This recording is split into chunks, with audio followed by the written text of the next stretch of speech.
The boroughs are New York City. The burbs are everywhere else. Real estate is the ultimate game of risk and reward. It's the biggest investment most people ever make. Fortunes are made over a lifetime and lost in a day. And we're not playing with monopoly money. How do you stay ahead? Who's buying? Who's selling? And why? What do they know? We want the truth. You need an edge. Boroughs and Burbs is your secret weapon, giving you the insider knowledge and strategies you need to succeed in the high-stakes world of real estate. From Palm Beach to Palm Springs, Manhattan to Malibu, we press the experts to expose the pain, find the deals, and occasionally predict the future. That's Boroughs and Burbs, Thursdays, 3 o'clock Eastern, noon Pacific. Because everyone can make money in real estate. Welcome, everybody. Boroughs and Burbs, number 167. The show is Austin, Texas, and the special guest is Wade Giles. Welcome, Wade. So happy to have you on the show. Thank you so much for having me. Excited to be here. So before I begin, I'm John Engel of the Engel team. You'll find me at theengelteam.com. Who's that? That's me, buddy. That's Roberto Cabrera, Brown Harris Stevens, Manhattan. All right. Upper West Side of Manhattan. I want to thank our sponsor over at Grace Farms, and that is Grace Farms Tea and Coffee. I'm going to actually stop share and hold it up. I'm very excited about the Darjeeling Sunrise and the Genmakia. I don't know what Genmakia is. It says organic green tea and toasted rice, but I want to broaden my horizons, first with Austin, and then with some new tea in the new year. So you can get that at Grace Farms Food, sharegracefarms.com. That's their URL. All right. Back to the share. Let's see. We're going to be in Austin. You know what? Heck, we don't need to share the screen. Welcome, Wade. Thank you very much. Wade from Texas, with the Texas name, in my opinion. I can't believe that it's taken us, 4 years, Roberto, to find our way to Austin, Texas, because it's been so much a part of the national conversation. So many people from this area are going to Texas. We're reading in the press about so many people from the West Coast going to Texas. We've heard about an incredible transformation of the Austin, Texas real estate market. So I really can't believe that it's taken us this long, but here we are. Wade, why don't you start with an overview of what is Austin, Texas, and why does it matter? Oh man, Austin, Texas. It is, listen, I grew up in Texas originally. I've lived kind of all over. I lived in Australia, lived in Atlanta, lived in New Jersey, actually, not quite in the city, commuted into the city every day for years, and found my way back home for a variety of different reasons. No state income tax being one of them. We were looking for a place that was more centrally located, that had a lot to do outside. And, I think oftentimes Austin gets, or Texas in general, is like, oh, the summers are so hot. And yes, they are. But for the rest of the year, it's pretty mild. I mean, yes, we do get some freezes in January, February every so often, but generally speaking, it's a pretty moderate climate. I don't have to get my big parka 63 degrees today where you are. I don't think it's going to get above 30 where I am. So that's right. And the thing that drove me crazy the most when I lived up in your neck of the woods was how dark it would get in the wintertime. It's dark later in the mornings. So you drive to work in the dark, you get home in the dark. So, those things kind of got to me. And I do like the fact that I just need a light jacket with me most of the time. So there's so many things that are, Austin's been around for a long, long time. The growth we've had is largely, I think, derived from, having one of the top universities in the country right here in Austin, that has attracted so much talent, and then they fall in love with the city and they want to stay. I mean, so many UT grads never want to leave. And so as a result, I think it's just continued to grow and thrive. I'm sure 30, 40 years ago, can I just ask, 30, 40 years ago, Texas was like Dallas and Houston, right? And then Austin Yeah, kind of started to emerge. Is that right? that's correct. I mean, if you look at these before and afters, there'll be these side by sides where you can scroll from the downtown skyline, even from 20 years ago. It's a totally different city.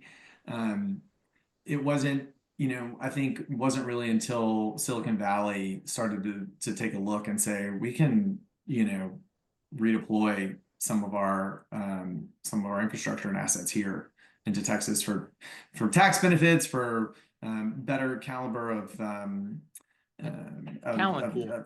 of talent, yeah, the candidates, and so when they realized that like the people really didn't want to go to Silicon Valley, they actually liked where they were. I think that started to change the mindset, and that's whenever Austin really started to flourish. But what was the tipping point, Wade? Because Texas has always had good weather, and the income tax situation has always been there. Yeah. So, and UT's been around a long time. So, what was the tipping point that caused businesses to say UT is going to be a great source of talent for the next 40 years? We should build a factory there. We can employ there. There's a great quality of life and a good cost of living. What caused that sudden change? I really think a lot of it had to do with the fact that you had, Michael Dell was really, Dell was probably the biggest shift maker for Austin's trajectory. And what they've done for the city has been incredible. They really have been an incredibly supportive, family and corporation to Austin. But that was that was probably the big change. And then others who came since then, they're like, I don't have to go move to Dallas or Houston or New York or LA. I can do it right here. And so it also had to be more affordable than Dallas and Houston. That's correct. At the time. That's correct. And let's be honest. I mean, Dallas and Houston, I grew up in the Houston area. It's very spread out. And so is Dallas, very spread out. And both of them are quite humid.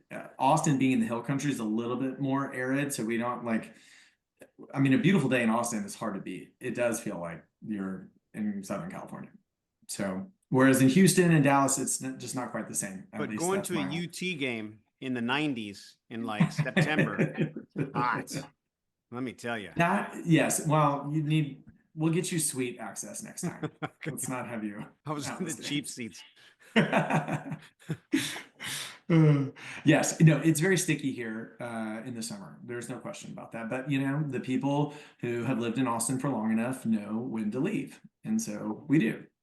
And that's why I'm going to pull up the map, because you said two things that I don't understand as a Yankee: hill country, and the fact that you say Dallas is spread out and Austin is not. So talk me through, what does hill country mean here? Sure. Hill country is it's certainly not like the California hill, the Hollywood Hills or the hills on the West Coast, but we have some really nice terrain here in Austin. I mean, sure, we do have some very flat parts, but especially as we get closer to downtown, but not too far outside of downtown, we have these areas called like green belts, and they're just natural vegetation. And so just a few minutes away from downtown, you can park a car and go on a hike in the middle of the wilderness, and there's ponds and springs and all kinds of things that you can discover. So all of that green area a lot of that is not going to be developed. But when you say hill, and I think of a hill, a Connecticut hill, this is not very hilly, is it? It's fairly hilly. I mean, it's not mountains, but it's hilly. I mean, we've got some pretty diverse topography, especially as you go further west, the west of the city. That's quite a bit. And what is now in the city, it's all pretty flat. Not a lot. Like in this central part where all the gray is, a lot of that's relatively flat. So talk to me about this waterway that I see. I see a lot of water in the northwest, and it winds right into the center of the city. What is that? That's correct. So on the upper left-hand corner of your screen, the larger body of water, that's Lake Travis. Now, all of this flows from the Colorado River. Lake Travis is a massive lake, and it is absolutely beautiful when it has water in it. However, in times of drought. And we have all kinds of lakes all throughout the hill, the central Texas area, which is the hill country region of Texas, that central area. Um, it's a beautiful lake. It's got a sand bottom, so it's like a beautiful like blue-green water and some incredible real estate along the shoreline. That being said, we've been in some drought over the past several years, and that because it's not a constant level lake, it has ebbed and flowed. And so it's a little bit further away from the city. It's about 45 minutes to an hour, depending on what part of the lake you're going to, hour and a half, depending on what part of the lake you're going to. And it's got its own kind of little community out there, the Lakeway community. There's several, but there's several communities out there. And so it's one of our suburbs. Certainly not a place that, it's great. It's a ton of fun to visit out on the weekends in the summer. As that lake kind of continues, it turns into more of a river. We call it Lake Austin. That is a 21-mile lake that goes directly into the center of downtown Austin. And that Lake Austin real estate is some of the most coveted real estate, or the most coveted real estate in Central Texas. There are only about 300 boat slips on the lake.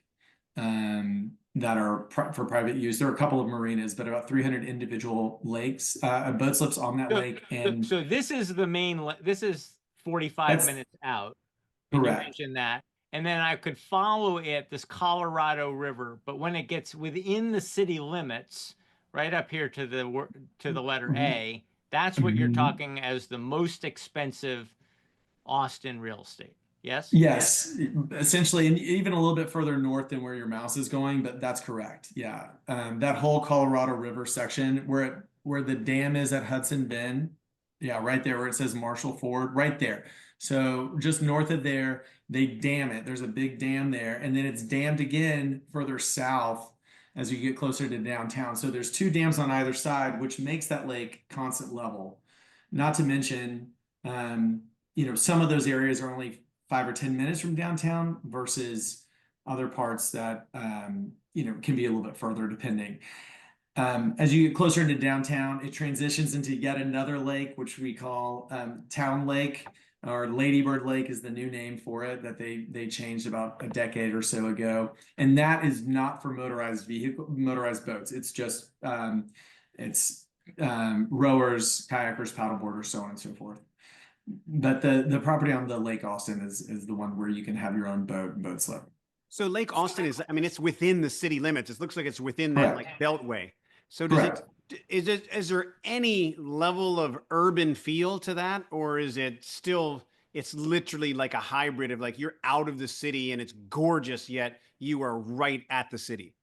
That's correct. Yeah, it's more of the latter. It's, I'm fortunate to actually live on the lake, and there's nothing quite like being able to wake up and have your morning cup of coffee, and especially in the summer times, like people going by on their boats or fishing or whatever. It's really, really nice. And yet I'm 12 minutes from our office in downtown. I think Wade's doing really well. He lives on the lake. He moved to Texas for tax purposes. Got to be making a lot of money to be worried about that. So I found your house right here. This is where you live, right? That is not my house. Okay. So here's one of Wade's listings for $11.7 million. Where would this be on that lake?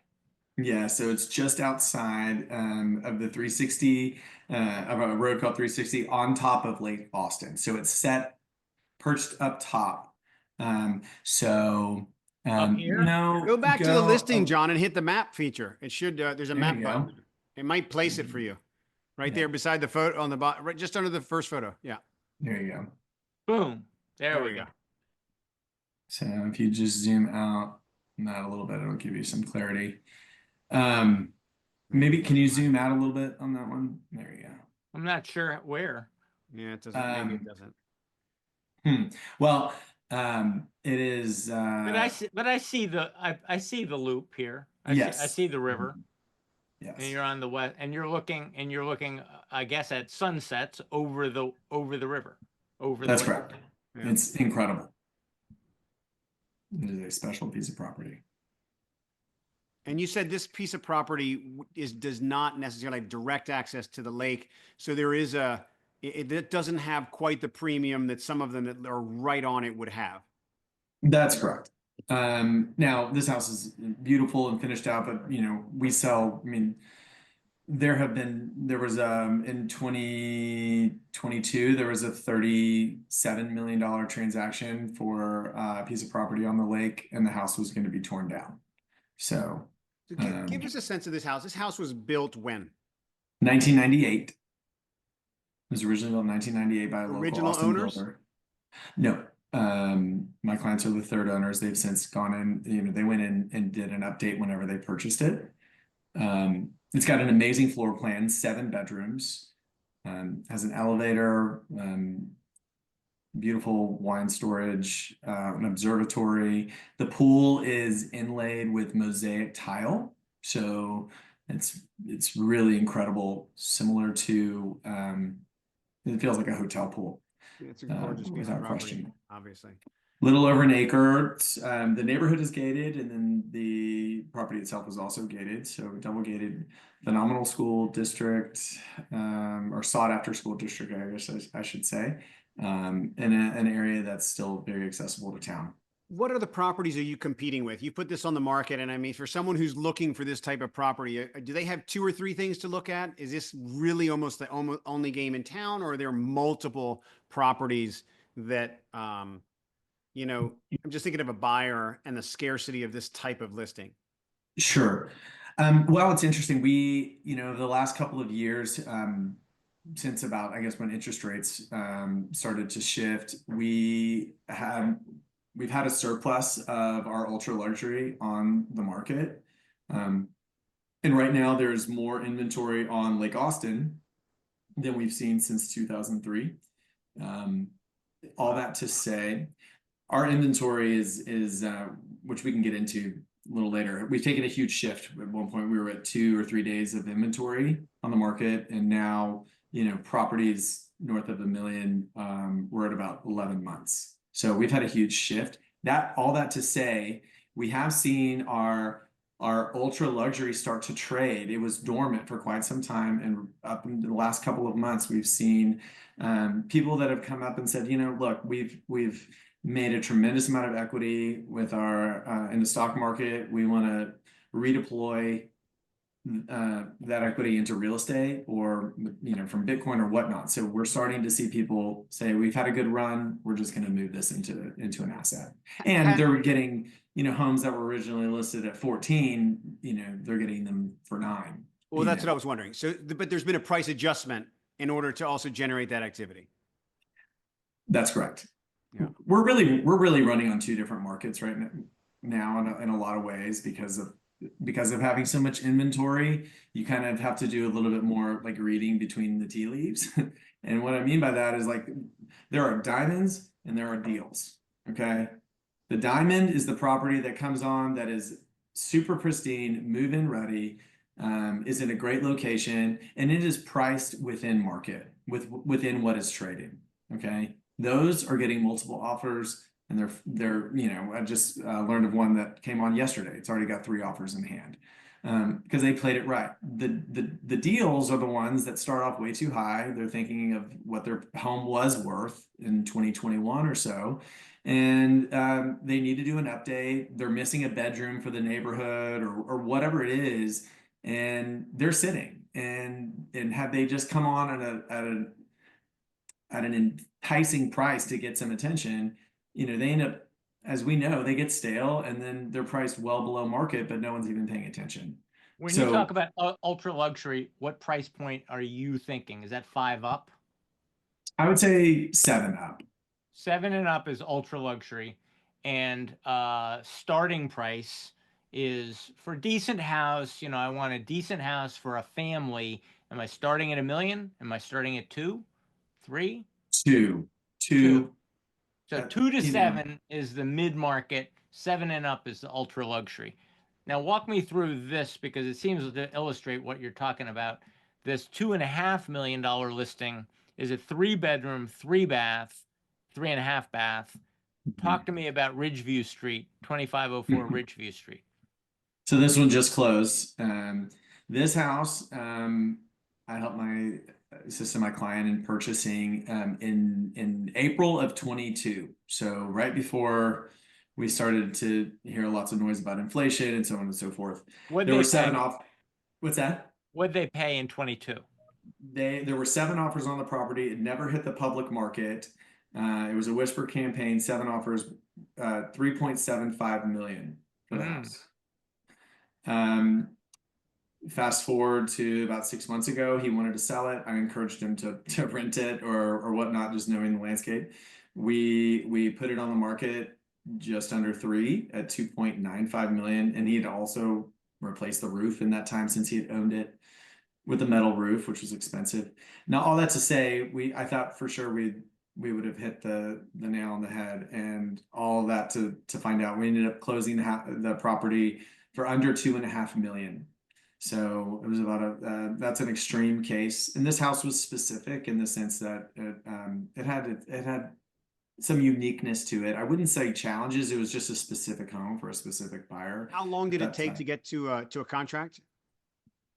And it took over 6 months. So the price went down. It took six Yes. months, and Mhm. yet it's still scarcity of inventory. University of Texas is still there. You still don't have a state income tax. So why? What do you attribute the change from 2022 to 2025? Well, the tech market, the tech sector in and of itself was hit pretty severely, right? Startups started to dwindle, the angel investors and so on and so forth. People became much more particular with where they were investing their money, and we saw the layoffs. And so when you start getting layoffs in major corporations, everyone freezes, and people that were in the market to buy no longer feel confident in buying because they're waiting to see if they're going to make the next layoff. And so it froze our market. Our market was paused. More and more inventory was coming into the market, but the buyers, due to interest rates, election, what have you, and just a big part of our industry is in the tech industry. And so people started to press pause. And so it really Did the rental market spike, or have people left? We've had some people leave too. Summer of 2023 was absolutely brutal here in Austin. We had over 100 days of 100+ degree temps. I've been here for 11 years. I had never experienced a summer like that, and I'm from Texas. It was, and ironically, this summer was very mild. It was actually quite nice. But that summer, I think, threw a lot of people for a loop.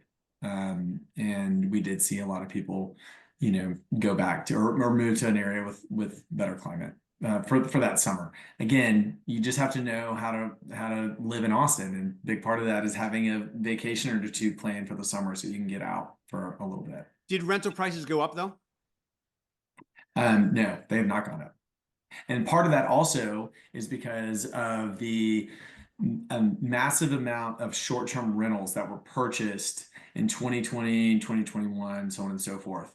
Everyone was doing the house hack thing, right? And so is that part of your inventory? Some of the sellers That's they're correct. no longer able, so they're kind of offloading.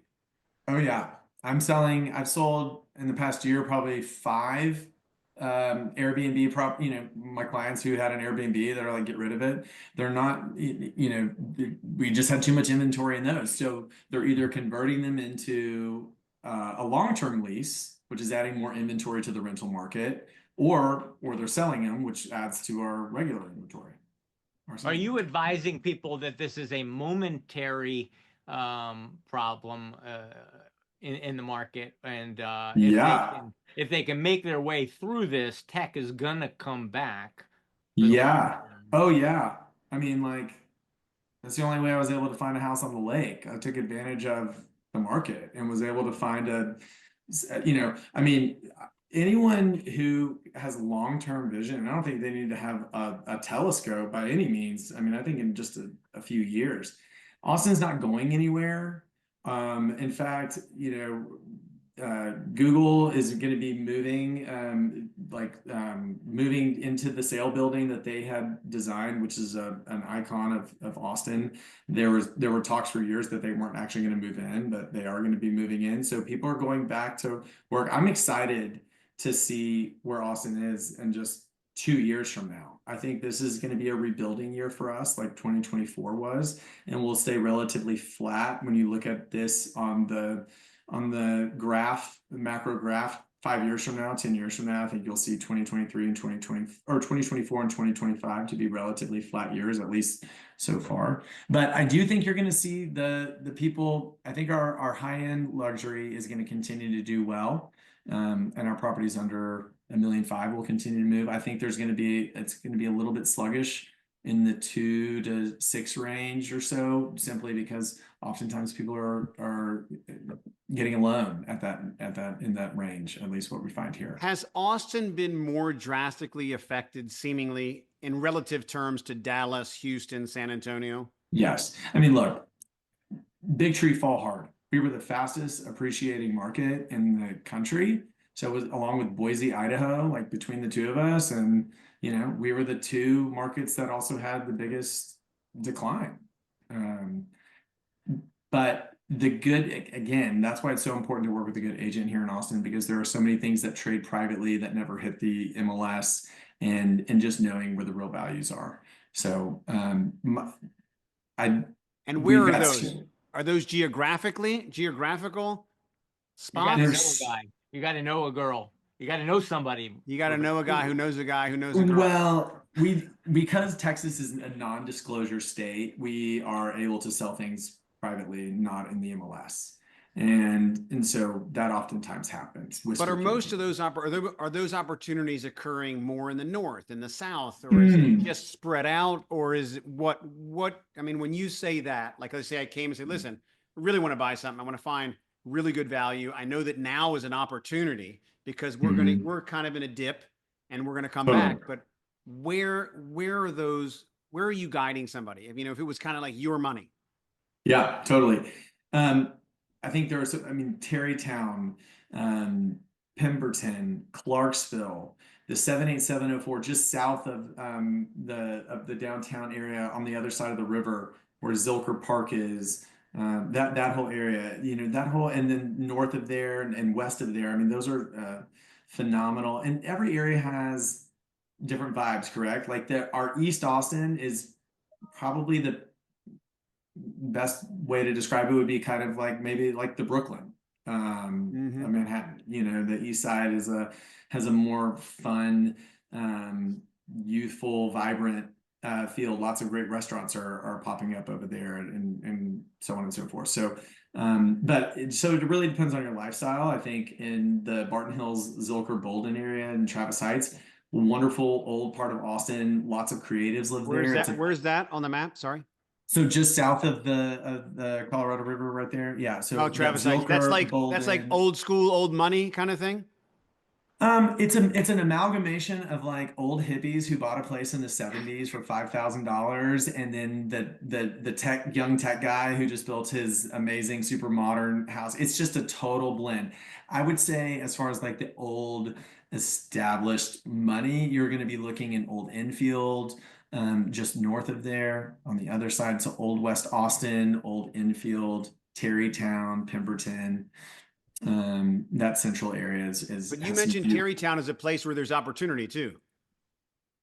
Well, yeah, I think there's a lot of opportunity in Austin, kind of across the board, at the moment, because prices have come down, and there's like the house that we just talked about, the one in Ridgeview. You can't tell me that house is not going to be worth at least, I can't imagine that someone doesn't make tremendous amount of equity on that property in just a few years' time, and there have been so many that I'm like, gosh, if I could put my pennies together, I wish I could go buy something right now or buy another property. But I just had a baby, so that's off the table for the time being. But yeah, I think it's incredibly important to look at the big picture and where Austin's going. And this is just a blip on the radar. How many of your deals are cash deals? Here we it got really high to 60, almost 60%. Now it's leveling off a little bit because more people are financing a little bit, but how much cash are you seeing? Quite a bit, I would say, and I need to run the numbers. I want in 2023, 70% of my transactions were cash. And on the buy side, and I forget on the sell side. But my buyers were all cash in 2023. And then last year, in 2024, I had 3 clients get a loan on the buy side.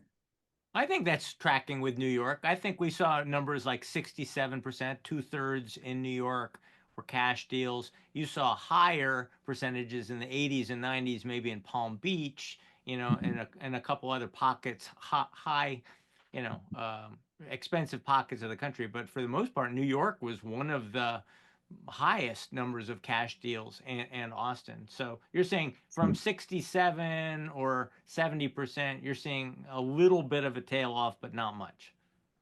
That's correct. Yeah, and last year, I haven't run my numbers for last year, I apologize, but we only had, yeah, like three people. I mean, my poor lenders, they're calling me like, excuse me, sorry about that. My poor lenders are calling me, like, what do we do? And it's just tough right now. And as the price points get higher, I think there's just fewer and fewer financing going on. Let's talk about the diversity of the economy. First of all, in the beginning, I think we all learned about Austin city limits and the music scene and the artistic scene. I hear that the motto for Austin continues to be keep it weird, right? Keep Austin weird. And I'm like, what does that even mean? And it says it's a celebration of the unique personality, laid back feel, funky businesses, and music scene. Has Austin been able to keep itself weird, funky, creative amidst such a transformation of your economy and your real estate? It's a great question, and it's one that it depends on who you ask, truly. The people who have lived here for 30, 40 years oftentimes are not incredibly pleased with the changes, right? They liked it the way it was. People who've lived here in the last 5 or 10 years think it's great. So it's all about perspective. That being said, Austin has made a really valiant effort through a lot of their nonprofit organizations. There's one that it's called HAM. I can't remember what all the acronym is for, but it's a nonprofit that raises money for the musicians for healthcare here in Austin, so they can continue to perform and still be provided healthcare. And there's so many fundraising events that go on throughout the year for our creative community, which is important. So there's a really cool graffiti art gallery museum that's being built right now on the outskirts of town towards the airport. That'll be a great place for visual art. So like there's Austin city limits is still incredibly vibrant, and it's a tremendous amount of fun that locals and people from around the world come to, which is nice. And South by Southwest, obviously South by Southwest took a beating during 2020 because it comes in March, so it was literally going to happen the week after things changed. But there's some great programming scheduled for that in the next couple of months. So yeah, Austin still has a tremendous amount of things that are going on, and the vibrance of the city is still here. And it's kind of like if you move here and you don't want to be a part of what makes us weird and special, then you can go. We're not looking to. I'm gonna put a real fine point on it. When Joe Rogan left California and came to Texas and picked Austin and told 8 million people a day, come on down, it's awesome here, and everybody did. Was that the beginning of the change? He said it's awesome here, and I think a lot of people blame maybe the word blame Joe Rogan for the change. He definitely had an impact. That is without question. He has definitely had an impact. But I think a lot of the people, again, who came and realized that we weren't going to morph into another. We weren't trying to be another New York. We're not trying to be another LA. We'd love for their top restaurants to come and open one here in Austin, which a lot of them have done, which we get to benefit from, but still keeping with the Austin culture. And if that isn't your vibe, if you're going to go walk into a restaurant and not take your sunglasses off, that's a red flag for us locals. And so I think some of those people were recognize that, we're Austin, but it's still Texas, and we're friendly, and we're polite, and you don't honk at people because they may have a gun in their car. Shockingly polite. Shockingly polite. I literally went there and I was like, these people are, here come the big Texans, and they were so polite. I couldn't believe it. Granted, I come from Look, I mean, I moved to Austin 11 years ago. I didn't know anybody. Actually, I take that back. I had a friend of mine from high school. I slept on their couch for the first 3 weeks before I could move into my apartment. And that's literally all I knew. But to be able to come to a city like Austin, not know anyone, have no real estate experience, and to have been able to like make this whole thing work out, I think is a testament to the city that not a lot of people are originally from here. And so they're really open and warm and accepting of those who come to join us here in Austin. And that's what I think makes it so special. It's a really friendly place. Where are they coming from? Are they coming from Southern California? Because it occurs to me, I mean, back to Joe Rogan, that he said, oh, yeah, this is not backwoods. You can get, there are fine restaurants, there's great hospitals, there's everything you want in Southern California, the way Southern California used to be. And I think that's how he sold it to a lot of people. And people are still leaving Southern California for Austin. I talked to an agent who's very successful in LA last week, and she said, I'm closing I'm heading down there to Austin. And I thought, really? Just like you, she's starting from scratch. And I thought, this is still going on. The bloom is not off the rose. You're not too late, right?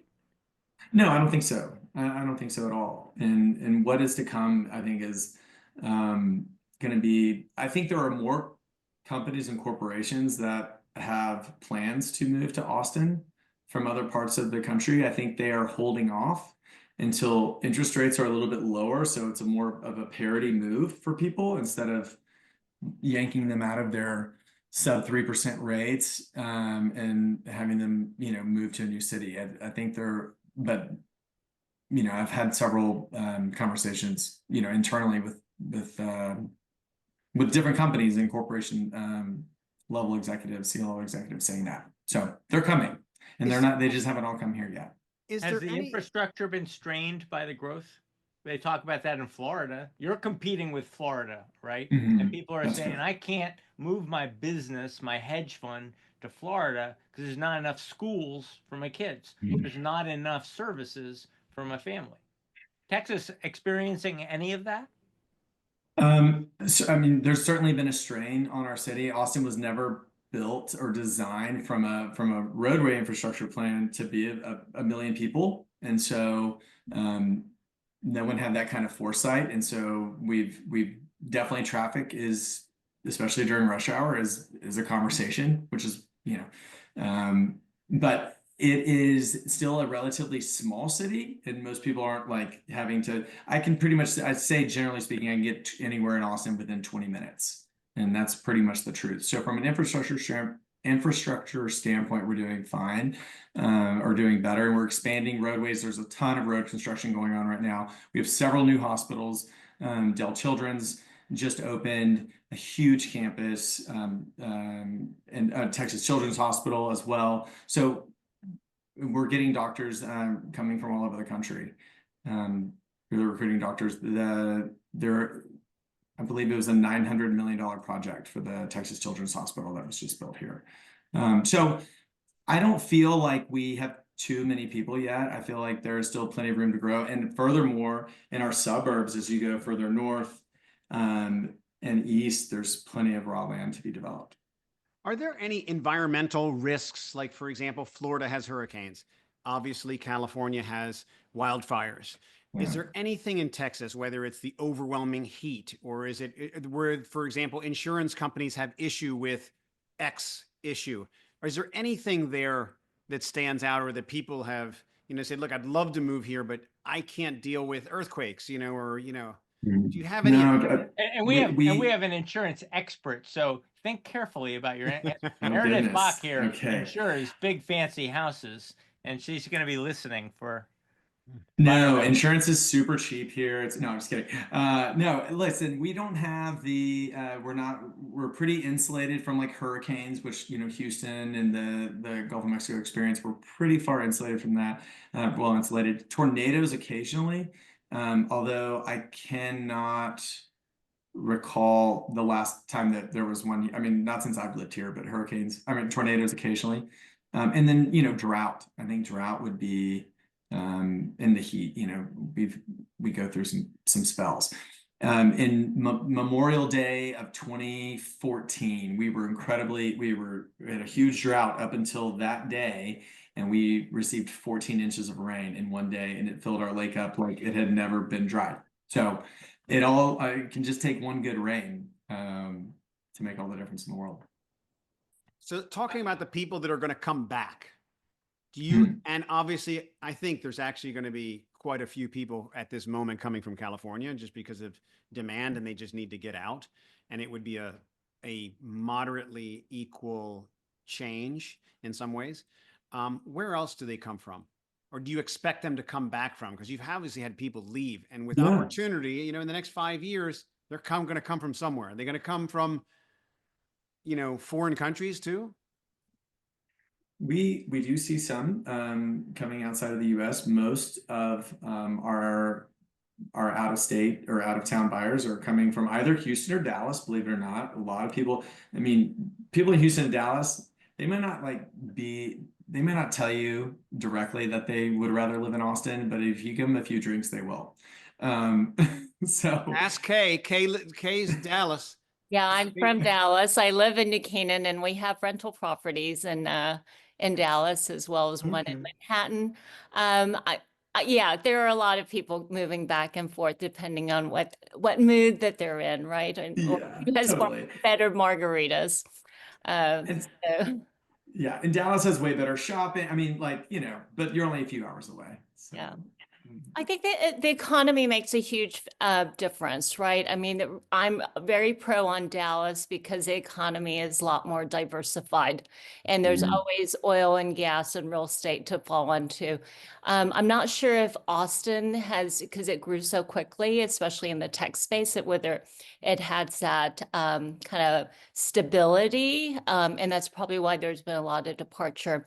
My question though was, where did all these people go? Did they go back to California where they have family and their network, or did they just move further north? Did they go to Waco, where they could live cheaper but still kind of get that same vibrant lifestyle that they have in Austin?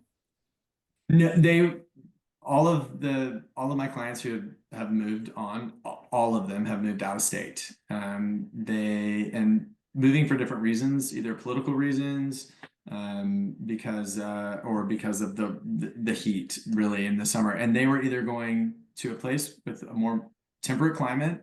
Several have moved to Colorado. Colorado has been a huge draw for, it seems like, the migration from California to Texas, Texas to Colorado. I don't know. But that has been a huge draw. And then also just to be closer to family. I mean, I have some clients that were like, look, we love here in Austin. We love the people. We've really enjoyed our time here, but we just really miss the beach, and we're willing to pay for it. So, some of that has definitely occurred. But most people are really happy here. They find their own thing. They get used to the heat. Their blood starts to thin out. They have they find their tribe and they stay. I mean, most of my clients that have moved here are not moving anywhere else. They're staying right put. Yeah, people are really friendly and welcoming. Yeah, it's a good city. So your deal volume has contracted, therefore prices have also contracted. I mean, it's been a deal volume situation. Correct. What I heard was layoffs in the tech sector, and there's nothing like. So when I heard the amount, the 2022 price and the discount in 2024, I thought nobody gives up that kind of a of equity in 2 years unless their job is somewhere else. And when you said there were a lot of layoffs in the tech sector, I thought that must be driving a lot of Not the case in this particular one. He could Okay. afford. He actually could use the loss. So Okay. it was one of 12 homes. You know, it wasn't the home. So So the but layoffs are not affecting your $2 to $6 million or $7 and up million client. they Those people haven't are yet, choosing to leave. that's correct. Well, in that case, he still has several other properties here in town, and just, you know, but I will and again, just speaking factually, we did see quite a few people leave Austin when there were some different policy changes that I won't go into, but you know, there were some things, and they were like, you know, people, even though it's Austin, which is a relatively we call it the blue dot in a red state, but that also had impacts on just state regulations and changes. Is that over that the politics as a reason for moving either into Austin or out of Austin, is that diminished now that the election is over and we've now know which direction, you know? Is there a little bit less anxiety, or is it even more? It's interesting. I mean, we, as soon as the election was over, just the fact that it was over or whatnot, we had four transactions occur like that all closed by the end of the year that came out of nowhere. Everyone seems to be busy now that, at least here in Austin, there's definitely been a momentum that has picked up since now that the election has been over. But all that to say, you know, I was on a listing appointment yesterday where the person wants to move back to California because that's where their family is. They feel like they can get a job making more money there. But that's where they had come from. They're like, we love Austin, but they're nervous about having our governor with the incoming president. And so that's their deal. That's why they want to move, you know? So it's a kind of like multi-layered thing. It's not one thing or the other. And even still, they're still weighing their options on if they're gonna move or not. I have to But tell they you, did tell me that they're in 4 years of doing this show, I have to say that we don't hear that often, but in Texas, it makes sense that either people move there for the politics or away for the politics. We don't have this conversation in Florida, or when we're talking to Hilton Head, North Carolina, and they've got politics too, but it just doesn't come up as a major factor. So it's interesting. Yeah, it has definitely been one of those things that I never really foresaw to cause people to make a move, but it definitely has in some cases. I want to switch gears while we have a few more minutes and talk Sure. about you, because now I'm convinced that it's the place to be, and we can come back to these market reports. But I have to say that I found you because you do a phenomenal job on social media and marketing. And so there you are, looking good. Thanks. There's your bio. But my team says, oh, we love how he presents himself on Instagram. And with 12,000 followers on Instagram and putting really interesting, you know, videos out just about every day, it seems, you've got quite a following. So talk to us about how you go to market. And I mean, it's great. Well, yeah. So it kind of, when I first got into real estate 11 years ago, after I had done 2 transactions, a buddy of mine that I had met was a videographer, was looking for work. And so I asked him if he would do a video for me. And I got the 2 clients that I had had to be willing to go on camera and do client testimonials. And that was like before, I mean, it was before I had an Instagram account. It was, and the algorithm was a lot easier and you could promote things a lot easier. And I just put that video out everywhere. And that's really the way that I kind of got my start in Austin real estate. That's my kiddo. That's Harlow. Uh, and so we do. So anyway, it's kind of evolved since then, and we've been able to make some great relationships through Instagram or social media in general. Instagram has been our biggest platform. We interview interior designers, mortgage lenders, builders. We go out on the field. It changes all the time. This was showing people how to make a pumpkin to put your kid in. Just keeping it. Just kind of keeping it fun. And so it's not all about real estate. It's about just a little peek into kind of who I am and what we're doing here in Austin. And we just have fun with it. That one video was of you walking in your backyard with the lake in the back? Well, so we have a park. Yeah. Okay. So that's the park in our neighborhood. Yeah. That's nice. Okay. Yeah, it's pretty nice. But and it's great to shoot content there too. No one's ever down there. So that's how you've become. I mean, is it fair to say that it's because of social media and you've been able to show people how you think, how you go to market, how you talk about properties, how you talk about the neighborhoods, that people get comfortable with you and they hire you? You don't sell houses that way, but you're able to put yourself out there in a way that people can relate to. It looks very unscripted. In 2021, we were able to tie $43 million of business to our social media channels. So that's outrageous. Good job. So, and there are a lot of agents on Instagram that have 100,000 followers or whatever. We have 12,000. So we just have the right people watching our stuff. And I think especially when people were still living in other states and weighing their options, they were finding their agents through social media and who they were going to work with. So, it's not often not uncommon for someone to follow us for months while they're just starting, their search or thinking about buying or selling a home. And then when they call and ask, well, how do you know about me? And they get really sheepish over the phone and say, well, I've been following you on Instagram. I'm like, oh, perfect. You know exactly who I am. I don't have to sell myself to you. Like, we've already done that part, So it just makes things a lot easier. And it's just like fun, different things that I'm interested in or different things that are going on in town. We try to support a lot of different charities, local charities and so on and so forth. We do a lot of volunteer opportunities and things like that and get people to come through social media. Here's one on back to work. Are people actually going back to work? Is that affecting your business?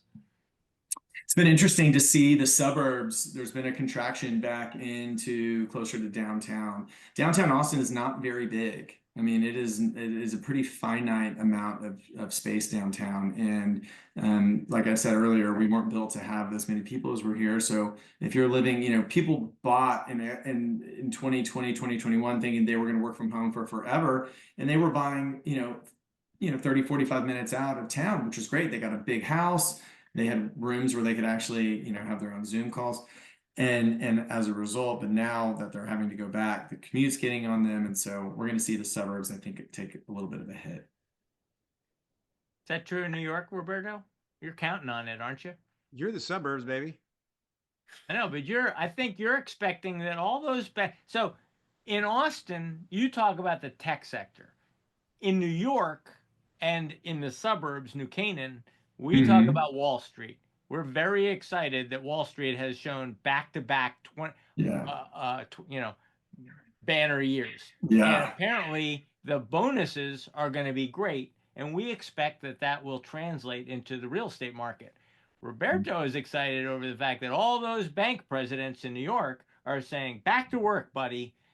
We want to see you here. And he's going to sell more condos in New York City for that reason. Right, Roberto? As long as I can get the inventory, yes. Are you short of inventory in Midtown Manhattan? It's tight. It's the tightest it's been. I mean, at this exact moment, which is January, very low. We are at the tightest moment since 2016, 17. What's causing that? I think a lot of sellers are still waiting to put their properties on the market. And there's been very little new construction.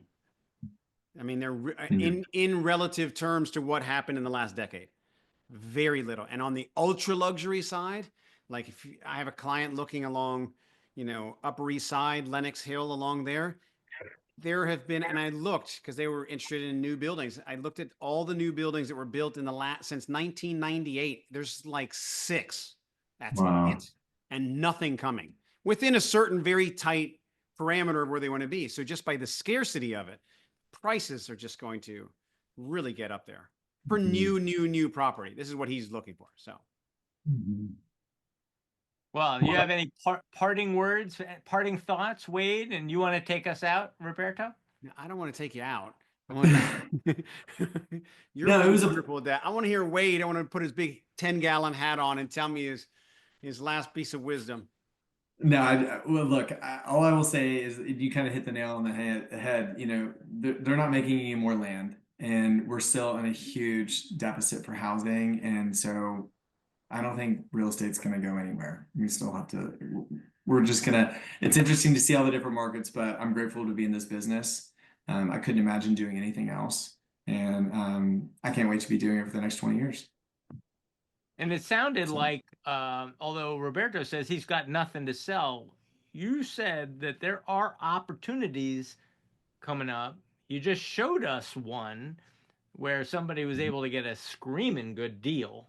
And We have you said if I hook up with a busy realtor in Austin, they come up and you'll find them for me, right? The bloom is not off the rose, is what I heard. Oh, no. And we have a ton of inventory that, quite frankly, I'm just waiting to have photographed because it's been poor weather the last couple of days. But we have lots of stuff coming. I mean, things are still selling. We still had a great year last year. I mean, it wasn't horrible by any means. It just wasn't what we had at one point. But no, we're still humming along. Unrealistic sellers are having a tough go of it. Got it. You know, and we have plenty of those. Well, thank you for a phenomenal hour. Thank you, Kay. Thank you, Meredith. Thank you, Roberto. Thank you all love so real much. estate like we do, tell all your friends. Check out the Austin Show, number 167 on Spotify, Apple, YouTube, all the places that we find our podcasts. I want to thank gracefarms.org and Grace Farms Food. And for more information on the Design for Freedom initiative to end forced labor in the building materials supply chain, go to designforfreedom.org. And who do we got next week? Are we on for Vermont next week? I think so. Looking forward to it. Wow. See you all next Thursday, 3 o'clock, episode 168, Vermont. Thanks, everybody. You guys. Thanks. Thanks, Wade. Bye-bye. Thanks. Bye-bye.